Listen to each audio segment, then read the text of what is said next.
I never thought that a school assignment would change my entire life, but that's exactly what happened on that grey Tuesday afternoon when Mrs. Patterson announced we had to interview someone over 70 years old about their life story.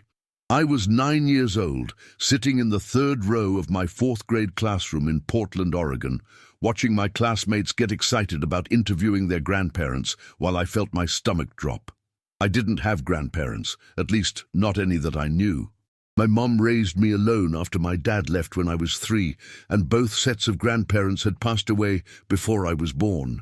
When I got home that day, I told my mom about the assignment with tears in my eyes because I thought I would fail the project before it even started. She was folding laundry in our small apartment, the one we moved to after Dad left, and she stopped mid-fold to look at me with those tired but loving eyes she always had after her double shift at the diner. "Honey, you don't need blood relatives to complete this assignment," she said softly, sitting down on our worn-out couch and pulling me close. "There's a place called Sunset Gardens just 3 blocks from here, a nursing home where lots of elderly people live. Many of them never get visitors. I bet someone there would love to share their story with you." I remember feeling scared at first, because I had never been to a nursing home before, and all I knew about them came from sad movies where everyone looked sick and miserable. But my mom held my hand the entire walk there the next Saturday morning. And when we arrived at the brick building with the bright yellow door, it didn't look as scary as I imagined. The receptionist, a large woman named Betty, with the kindest smile I had ever seen, welcomed us warmly when my mom explained why we were there. "Oh, sweetheart," Betty said, leaning over her desk to look at me directly. "We have so many residents who would be thrilled to talk to you. Most of them don't get visitors anymore. Their families are busy or live far away, and they spend their days just waiting, hoping someone will remember they exist." She walked us down a long hallway that smelled like cleaning products and something else I couldn't identify, maybe loneliness mixed with forgotten memories. We passed several rooms where elderly people sat in wheelchairs or lay in beds, some sleeping, others staring at television screens with blank expressions. My heart felt heavy seeing them, and I squeezed my mom's hand tighter. Betty stopped at a community room where about 15 elderly residents sat scattered around, some playing cards, others just sitting and staring at nothing in particular. "You can choose anyone you'd like, sweetheart," Betty told me. "Just introduce yourself and ask if they'd be willing to share their story with you." I looked around the room, feeling overwhelmed and nervous. Most of the residents looked at me with curiosity. Some smiled, others seemed too lost in their own worlds to notice a little girl had entered their space. Then I saw him, sitting alone in the corner by a window that overlooked a small garden. He was a thin man, probably 78 or maybe 80 years old, with silver hair that was neatly combed and hands that trembled slightly as they rested on his lap. What struck me most was how he was dressed compared to everyone else. While most residents wore simple sweatpants and loose shirts, he wore pressed khaki pants, a button-down shirt, and even a cardigan despite it being warm inside. But his eyes, those pale blue eyes, held something that made me walk toward him before I even realized my feet were moving. They held sadness so deep it felt like looking into an empty well. "Hello," I said quietly when I reached him, my voice barely above a whisper. "My name is Emma Rodriguez." He turned his head slowly toward me, and for a moment I thought maybe he couldn't hear me, or maybe he didn't want to talk. But then his lips curved into the smallest smile, and he nodded. "Hello, Emma Rodriguez," he replied, his voice rough like he hadn't used it much lately. "I'm Henry Morrison." I sat down in the chair next to him, and my mom stood a few feet away, giving me space, but staying close enough to make me feel safe. "Mr. Morrison," I started, remembering the manners my mom had taught me, "I have a school project where I need to interview someone about their life story. Would you be willing to talk to me?" Henry looked at me for a long moment, his eyes studying my face as if he was trying to decide if I was real or just another dream in his lonely days. "Why me?" he asked finally. "There are plenty of other people here." Some of them love to talk. I'm not very interesting anymore. I didn't know how to explain it, but something about him called to me, something in those sad eyes that made me feel like he had important stories locked inside, stories that deserved to be heard. "You look interesting to me," I said honestly. "And you're all dressed up nice. That means you care about things, even if you're just sitting here." For the first time, his smile reached his eyes, and I saw a flicker of something, maybe hope, or maybe just surprise that someone had noticed his effort. "I was an architect," he said quietly. "I spent 42 years designing buildings, homes, schools, even a small museum in Seattle.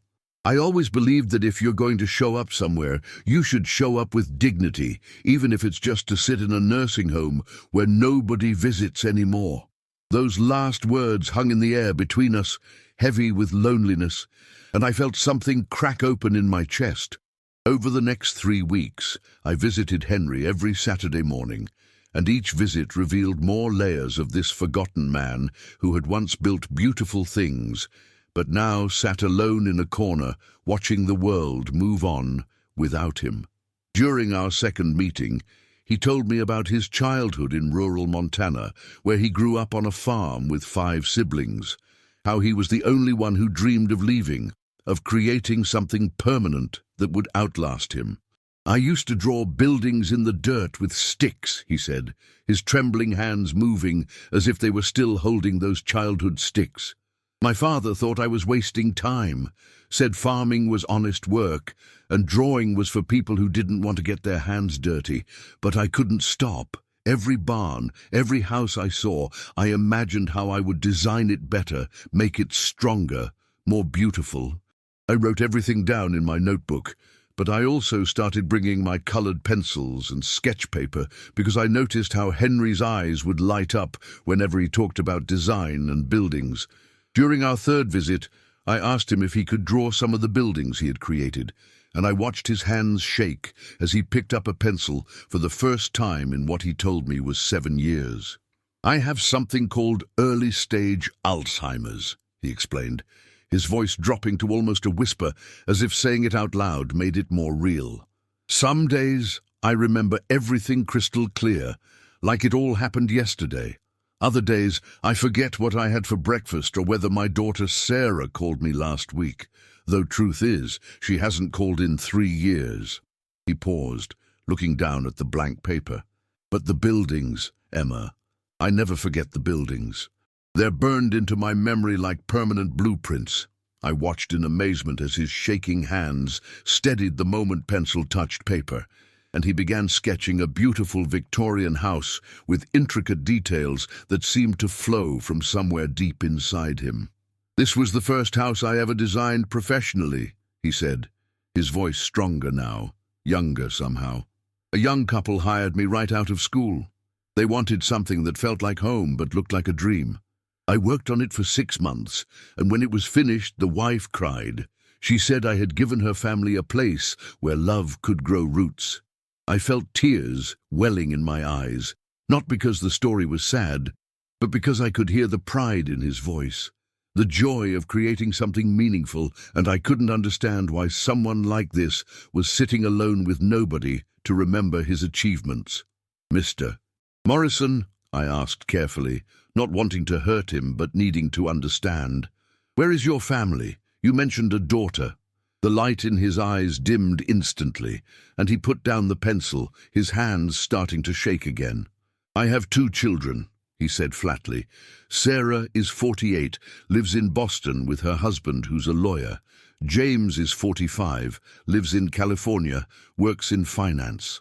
I have 4 grandchildren I've met exactly twice. After my wife Margaret died 8 years ago, I lived alone for 3 years until I fell and broke my hip. The kids decided I needed to be somewhere safe, somewhere with supervision. They found this place, moved me in, visited twice the first month, then once every few months, and then the visits just stopped." He looked directly at me, and I saw something in his expression that made my heart hurt. "They're busy, Emma. Sarah has her charity events and country club meetings. James has his stocks and business trips. I don't blame them. I became a burden, something to check off a list and then forget about. It's easier for everyone this way. But I didn't think it was easier, and I couldn't understand how anyone could forget about someone like Henry Morrison. My mum, who had been quietly sitting nearby during our visits, came over and put her hand on my shoulder. "Emma, honey, we should probably let Mr. Morrison rest," she said gently. But I could hear the emotion in her voice too. Before we left that day, I promised Henry I would come back, and I saw something shift in his face, a small spark of hope that maybe he wasn't completely forgotten after all. That night I couldn't sleep, thinking about Henry sitting in that corner, all dressed up with nowhere to go and nobody to see him. I thought about all those buildings he had created, homes where families made memories, schools where children learned and played, structures that would stand for decades or maybe centuries, but nobody knew his name. Nobody remembered the man behind the designs. The next morning at breakfast, I told my mum I wanted to do more than just interview Henry for my school project. "I want people to know about him," I said, pushing my cereal around my bowl. "I want people to see all the beautiful things he built and know that he's not just some old man everyone forgot. He's important, Mom. He made beautiful things and nobody even knows." My mom looked at me with tears in her eyes, and she reached across our small kitchen table to hold my hand. "Then let's make sure people know," she said. "Let's tell his story the way it deserves to be told." Mrs. Patterson was surprised when I came to class on Monday and asked if my project could be bigger than just a written report. I wanted to create an exhibition, a display of Henry's architectural drawings and the stories behind them.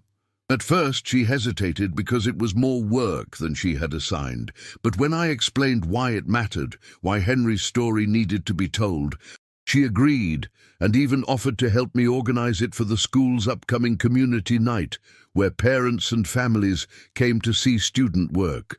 The next 2 months became a beautiful blur of Saturday mornings spent in that corner by the window with Henry, watching him come alive as he sketched building after building, each one with a story that revealed not just architectural skill, but a man who had poured his heart into creating spaces where life happened.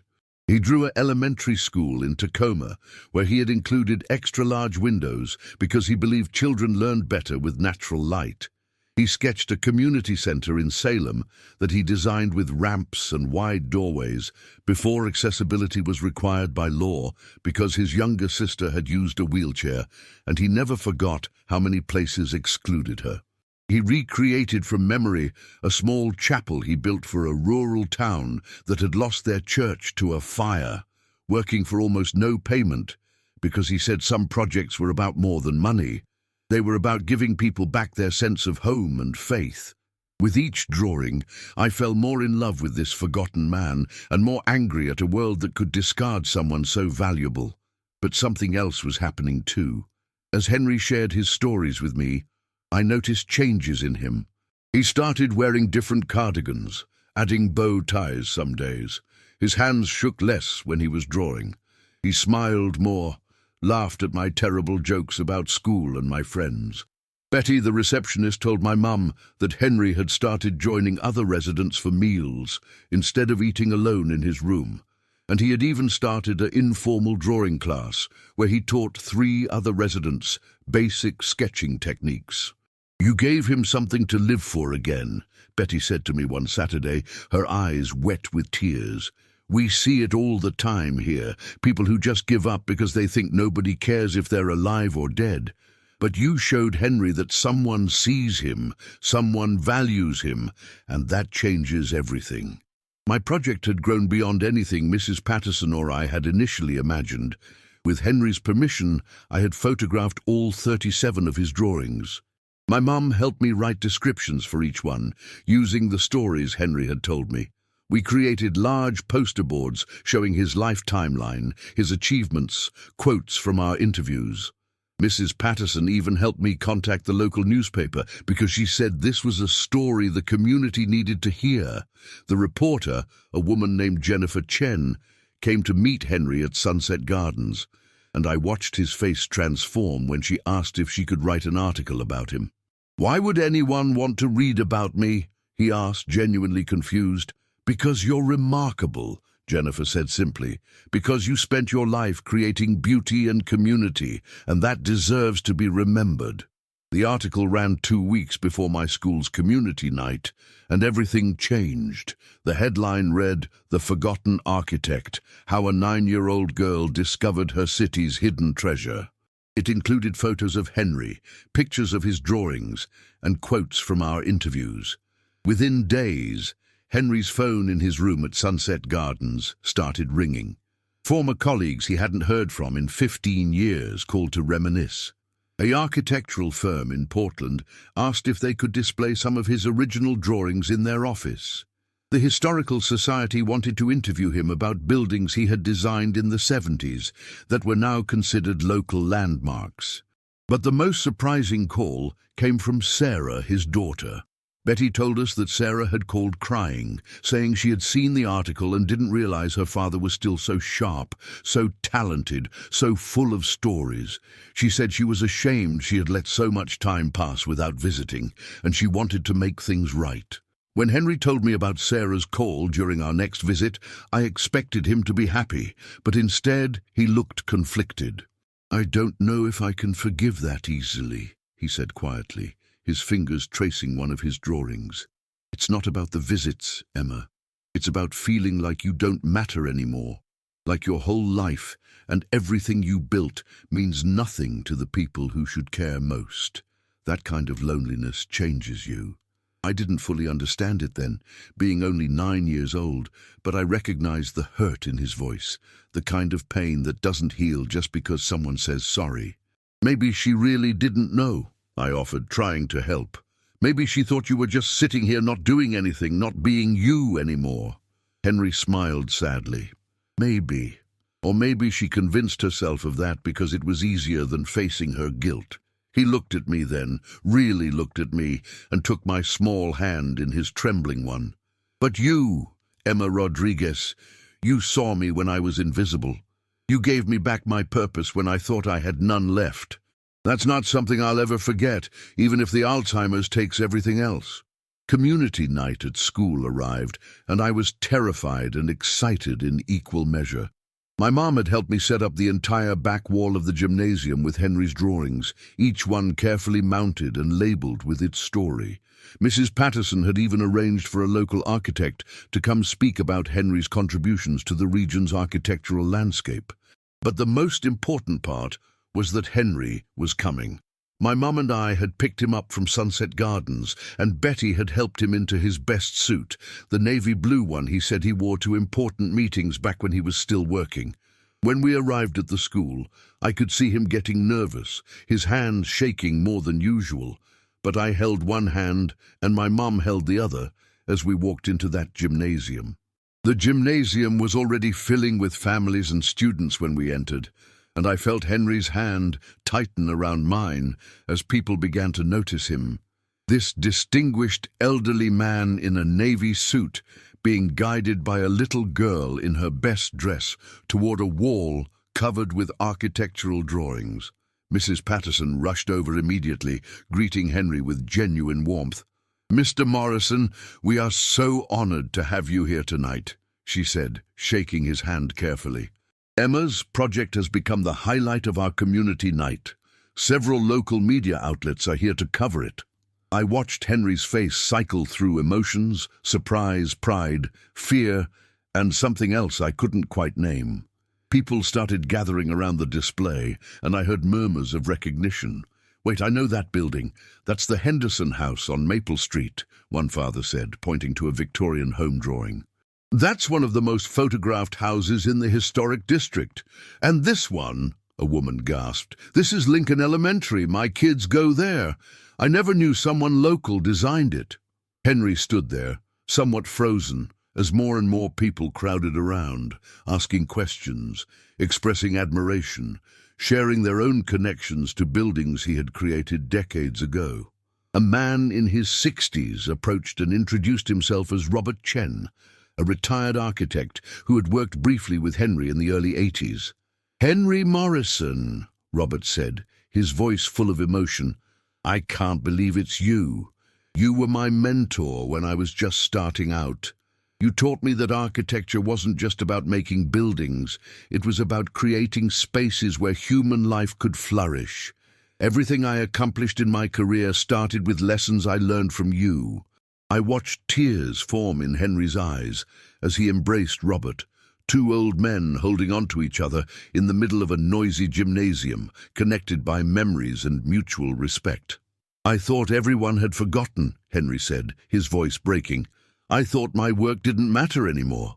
"Your work shaped this entire city," Robert replied. "Half the beautiful residential areas in Portland have your fingerprints on them. You just didn't know it because you disappeared into that nursing home, and nobody thought to tell you how much you're still valued." The formal presentation started shortly after, and I stood nervously at the microphone Mrs. Patterson had set up, looking out at over 200 people who had come to see student projects but had stayed specifically for Henry's story. My mom gave me an encouraging nod from the front row, where she sat next to Henry, who looked overwhelmed but no longer scared. "My name is Emma Rodriguez and I'm in 4th grade, I began, my voice shaky but growing stronger with each word. 3 months ago, I got an assignment to interview someone over 70 about their life story. I didn't have grandparents to interview, so my mum took me to Sunset Gardens nursing home. That's where I met Henry Morrison, and that's where I learned that some of the most important people in our world are the ones we forget about. I told them about finding Henry alone in the corner, about discovering his architectural talent, about the 37 buildings he had designed over 4 decades that had become part of the fabric of our community. I showed slides of his drawings projected on the gymnasium wall, each one prompting more gasps of recognition from the audience. "But this project isn't really about buildings," I continued, feeling tears starting to form in my eyes. "It's about how we treat people when they get old, when they can't work anymore, when they need help instead of being the helpers. Mr. Morrison is one of the smartest, kindest, most talented people I've ever met. But he was sitting in that nursing home completely alone because his family was too busy and his friends didn't know where he was. That's wrong. That's really, really wrong." I looked directly at Henry then, this man who had become so important to me. "Mr. Morrison taught me that every person has a story worth telling, and just because someone gets old doesn't mean they stop being important. He created beautiful things that will be here long after all of us are gone, and he did it because he believed in making the world better, not just making money or being famous. He's my hero, and I think he should be everyone's hero." The gymnasium erupted in applause, and I saw people wiping tears from their eyes. Henry was crying openly now, and my mom had her arm around his shoulders, crying too. Mrs. Patterson came to the microphone after the applause died down. "I've been teaching for 23 years, she said, "and I've seen thousands of student projects, but nothing has ever moved me like this. Emma didn't just complete an assignment, she rescued a man from obscurity and reminded all of us what really matters. I'm proud to announce that the school board has voted to name our new library wing, currently under construction, the Henry Morrison Learning Center, in honor of an architect who dedicated his life to creating spaces where people could grow and learn." More applause, louder this time, and Henry actually stood up, shakily but with dignity, and waved to acknowledge the honor. People rushed forward to shake his hand, take photos with him, share their own memories of his buildings. Sarah showed up about halfway through the event, and I watched her approach Henry cautiously, like she wasn't sure if she had the right to be there anymore. She was a polished woman in her late 40s, wearing expensive clothes and careful makeup, but her face was raw with emotion. Sarah stood about 10 feet away from her father, and I could see her hesitation, the weight of 3 years of absence creating an invisible wall between them. Henry saw her but didn't move toward her, and the gymnasium noise seemed to fade into background hum as they stared at each other across that impossible distance. Finally, Sarah took a shaky breath and closed the gap. "Dad," she said, her voice barely audible over the crowd noise. "I'm so sorry. I'm so sorry." Henry didn't respond immediately, and I felt my mom's hand on my shoulder, gently suggesting we should give them privacy. But Henry reached out and took my hand, keeping me there beside him. "This is Emma Rodriguez," he said to Sarah, his voice formal and careful. "She's the reason any of this is happening. She's the one who remembered I existed." Sarah looked at me, and I saw shame and gratitude mixing in her expression. "Thank you," she said to me. "Thank you for seeing my father when I was too blind to look." Then she turned back to Henry.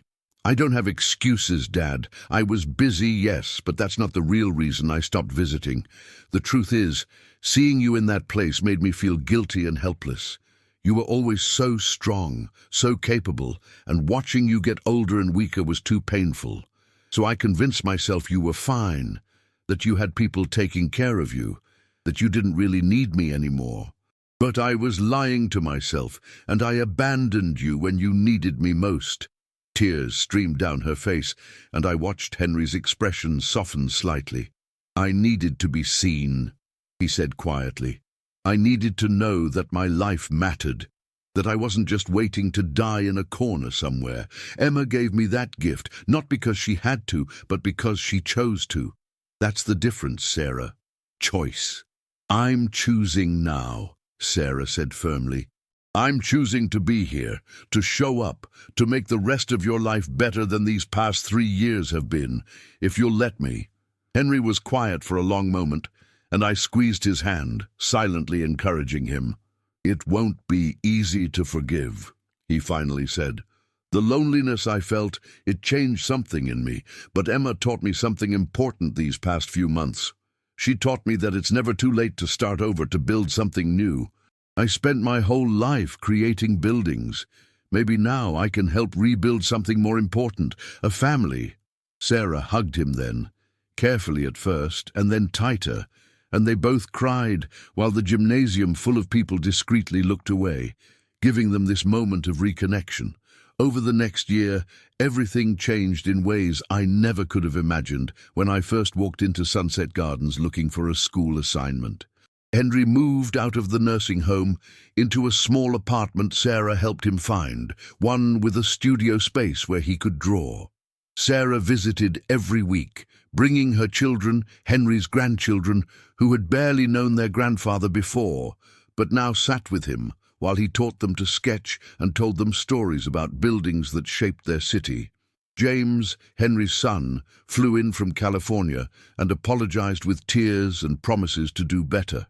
The Historical Society commissioned Henry to write a book about Portland's architectural history, which he dictated to a writer because his hands shook too much to type, but his mind remained sharp enough to recall every detail. The book became a regional bestseller. My school project won several awards, but more importantly, it sparked a city-wide initiative to connect students with isolated elderly residents. The program, called Stories Worth Telling, matched kids with seniors for ongoing mentorship relationships. Within 2 years, over 300 children had been paired with elderly mentors, and the nursing homes reported significant improvements in resident mental health and engagement.